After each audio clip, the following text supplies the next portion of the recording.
హిందూ తెలుగు క్యాలెండర్లో 4వ మాసం ఆషాఢమాసం.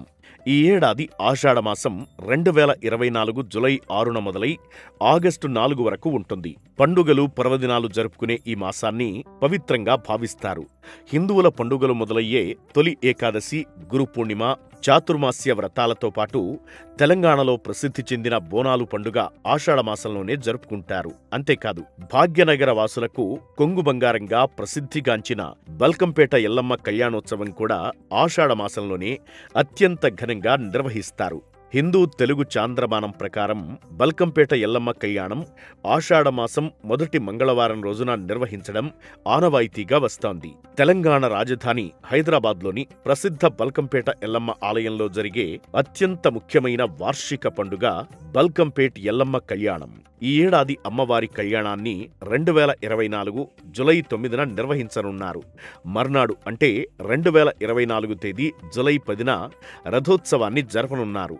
పిలిస్తే పలికే దైవంగా ప్రసిద్ధిగాంచిన ఎల్లమ్మదేవిని రేణుకాదేవి, జలదుర్గ అని కూడా పిలుస్తారు. ఎందుకంటే అమ్మవారి విగ్రహం దాదాపు 10 అడుగులు భూమి క్రింద నీటితో చుట్టూ చుట్టబడిన శయనస్థితిలో ఉంటుంది. ఎల్లమ్మ తల్లి కళ్యాణం శక్తిమాతను మహాదేవ శివయ్యతో జరిపిస్తారు.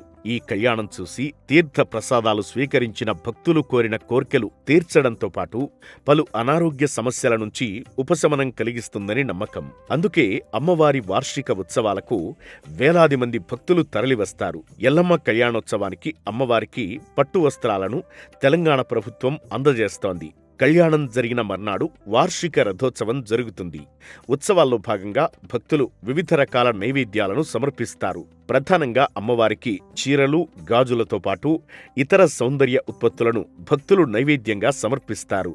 కొంతమంది భక్తులు వేప ఆకులతో అలంకరించిన పాలకుండలను తీసుకువెళతారు.